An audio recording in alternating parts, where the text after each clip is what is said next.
Hello everyone. This video is the taper attachment shields, 3 pieces. And I had to figure all of them out. I didn't have none with mine.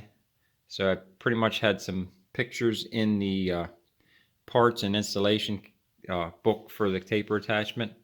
And that's pretty much all I had to go off of. And a couple random pictures I found off the internet. And I'm skittish putting them on here because somebody might claim copyright infringement, so I'll just show you what's in the book. The book I have isn't original, so the book I have is a copy of the original that they sell on eBay for a 25-222 taper attachment.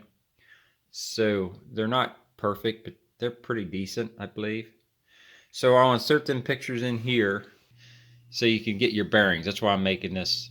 I'm actually finished with it, but I figured I'd put it on at the beginning so you could get your bearings when I was showing each piece. But we have a large, a medium, and then a small. This one goes inside of this one goes inside of this one.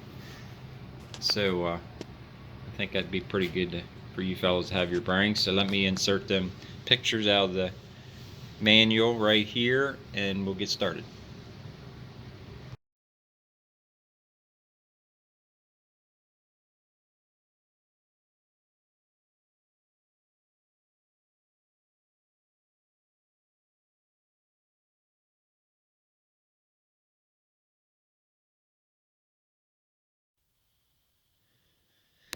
So this is a piece we're going to be covering up. And as you can see, I wanted to show how everything without shields on it is open. So you can just imagine how the chips getting down in here and just jamming everything up. So that's why the shields. But another thing I wanted to point out too is I milled a 1/16 off of the surface of this. Well, I milled 67 thousandths off. I touched off the surface and then went down 67 thousandths. The reason I did that is because this big shield, the first shield that goes here, it would have only been a 1/16 thin on the sides, and it was so big. I just seen the opportunity to make it an 1/8 inch stick, which is easier to work with. The thicker it is, obviously, the easier it is to put in mill vices and mill. So I decided just to mill this down a 1/16. But before I did that, I thought to myself, I was like, if I mill a 1/16 off, will it hurt that? And I was like, no, the way it functions, I don't see why it would hurt it. But then I thought, well, even if it did, then what? I thought, well, I could easily remake that. It wouldn't be a bad piece to make. So since it was something I could remake, I figured I'd just go ahead and do it. Something else too I wanted to point out, if I did remake this piece, it would actually be better than this piece. I want my Allen wrench. Because this here goes down in there, right? Well, if you look here, they made this slot an 1/8 inch wider than this thing. Part of the reason I think they did that was just because this is not milled out, it's cast. Actually, you can see the poor casting right here, how it's wavy. Of course, if I remade the thing, I would mill that out, and I would only make it about 20 thousandths wider than that instead of an 1/8 inch. So, in short, it would actually be stronger if I remade the thing. But anyways, I just wanted to show you that real quick, and then we'll go over to the workbench and I'll write a bunch of dimensions down on the shields and I'll show you them. So we're over here to the workbench and I can show you what all I made. There you can see all the pieces I made. This is all the 3 shields right here. Over here to the left is my mistakes. This is actually a mistake I turned into. It's actually part of the shields. First, this is the original shield that was on it, but it wasn't original because the original was missing. This is a shield I had made for no taper attachment, and I modified it down into one for a taper attachment. And I actually got it functioning, but it just decided I didn't like it. Because what I had done is originally this is pretty much how I planned on making this from the get-go. This piece I got in my left hand here. So what I did originally is I milled all this out and I left a lip right here. I don't know if you fellas can see that or not. Come on, focus on it. And my plan for that lip was to have these screws, they would be dropped down in there and they would snag that lip. Well, then after I made it, I realized that if the thing went clear up in there, of course this is longer, the other one was shorter. If the thing went clear up in there, it could drop behind that lip and get stuck. And I was like, what I should have did is made a groove in the middle instead of taking the whole thing out. That's what this banding strap is. I put that in there and I actually got it to function. So that's what that is. And after looking at it for a while, I decided I didn't like it because it just seemed hobbled together. So I decided to make the other one, and that's that one you see down there. This was made out of piece channel. You can make both of these out of channel. I ran out of channel. I had to use a piece of solid for that. So you'll see here in a minute. There's a shit pile of milling on that thing. And another mistake I made that bugged me, if you see this crack here at my thumb, when I brought this over, I brought it too close, which was fine until I decided later on, hey, that would look good if I put a 45 on there. And then I broke through and I was like, whoopsie. But anyways, that's called a prototype. This is actually this long shield. And what I decided to do with it originally was not make it so long, because I didn't want to sit there and mill that out for hours. So I tried to cheat and make a short one, and I'm trying to remember where I put my spring steel.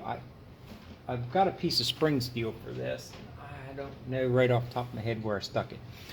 But I got a piece of 1.5 inch, they call it blue steel, 1.5 inch by 15 thousandths thick spring steel. My plan was to, I can't remember which way this thing goes. I think it was like that. Yeah.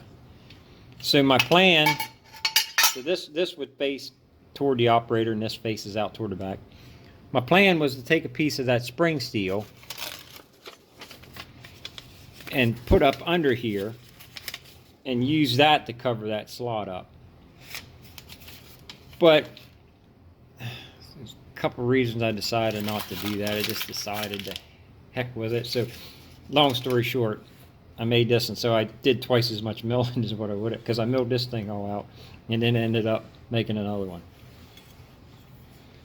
This little short piece that I said was a mistake was actually my first attempt at this. I made it too short.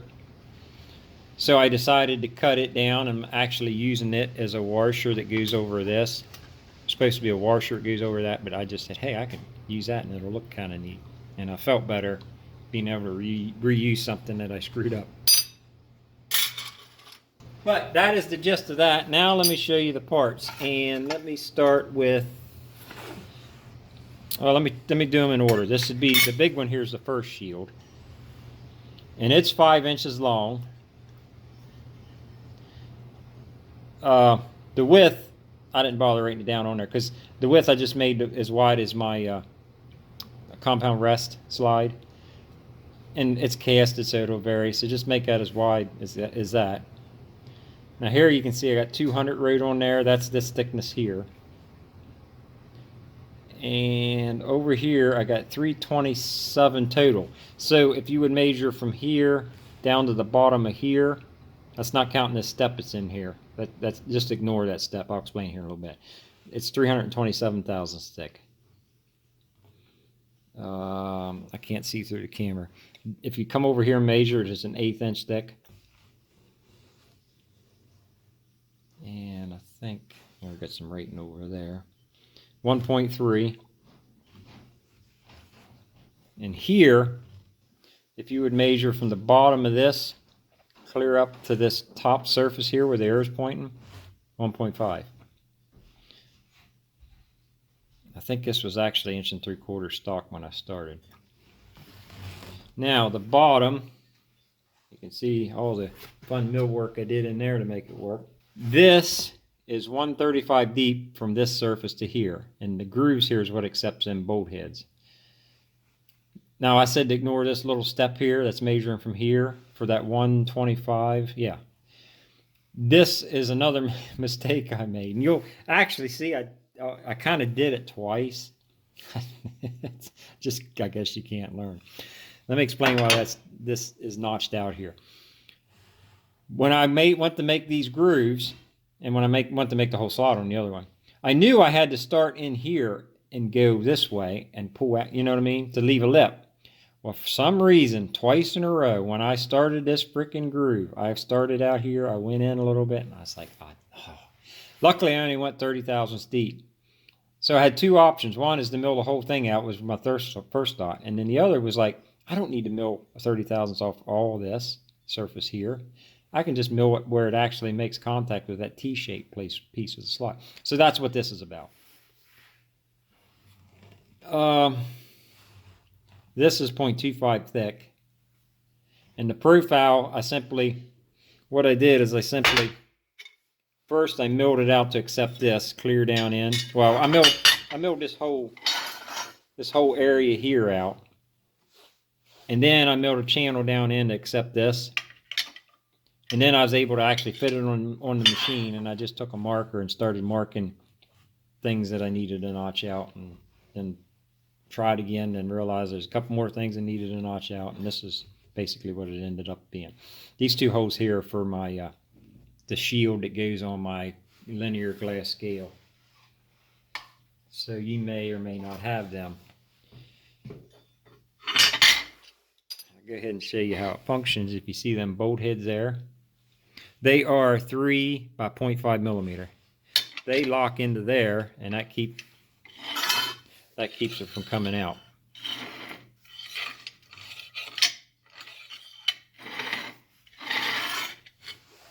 So I think I covered everything with this pretty much. Oh no, I missed something.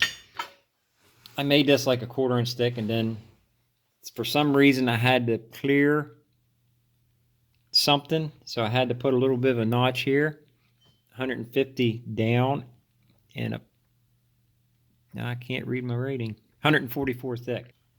It was to clear something. You'll be able to see once you get it on there. And I don't think it had to run the whole length. I think it only had to come to about here, but it was just easier just for me just to do both sides and be done with it. I think I pretty well covered this piece. But the main thing that's going to get you started would be the 5 inches long. Now let's jump to this piece that I had inside of here, which is piece number 2. Hopefully I didn't rub the numbers off where I can't read them like I did the other one. It's 1.75 wide, 5.312 long, and the notch is 955 right here. And I'll show you what that's for when I get it over there. Hopefully I can remember everything. There I'm trying to rub something off. It's 356 thousandths from the bottom to the center of this slot, and by 3/16. Luckily I remembered that because I rubbed it off. And that accepts these two little tiny bolts, these 3 millimeter by 0.5.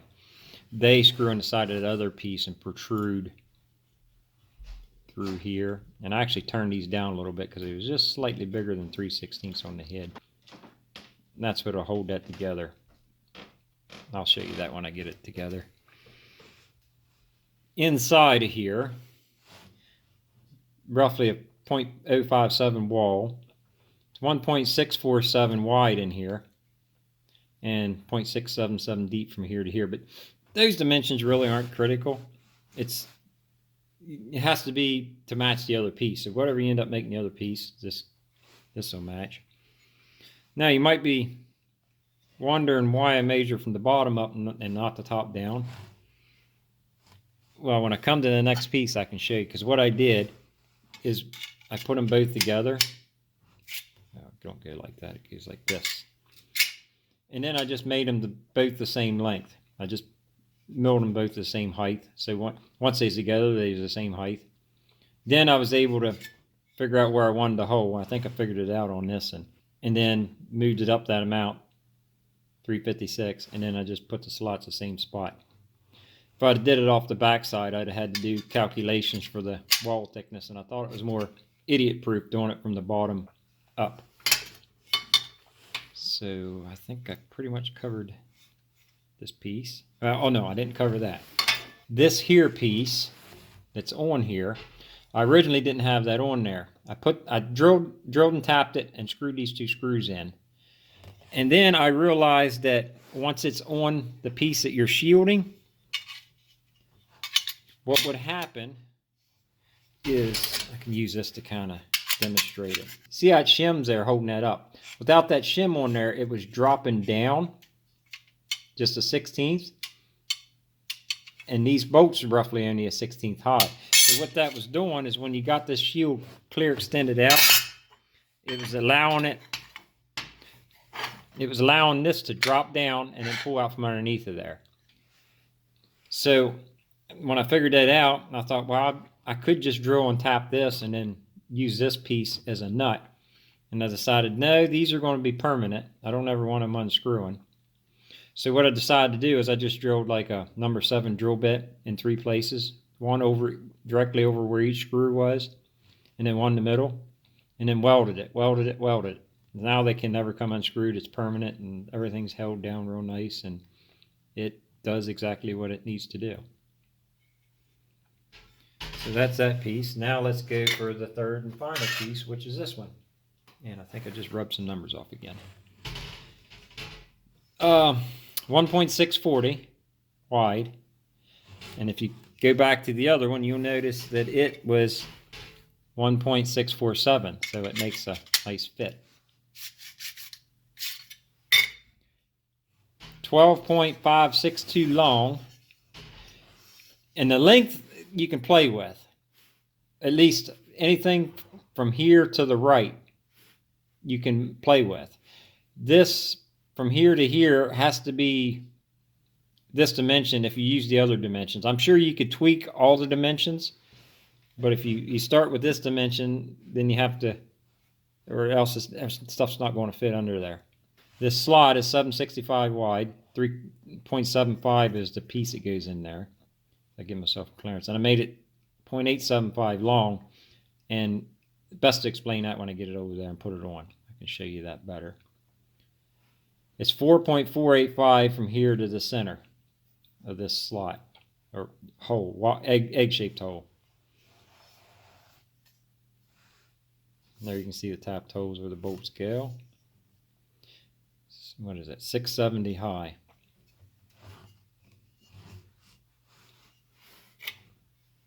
I didn't put a height on this one, but whatever works out. 0.055 wall on this one. 620 deep. And that's just roughly the gist of that. The main thing is getting that length right here figured out. So anyways, that is that. Figured I'd go ahead and put it together. Show you how that worked before I actually put it on there.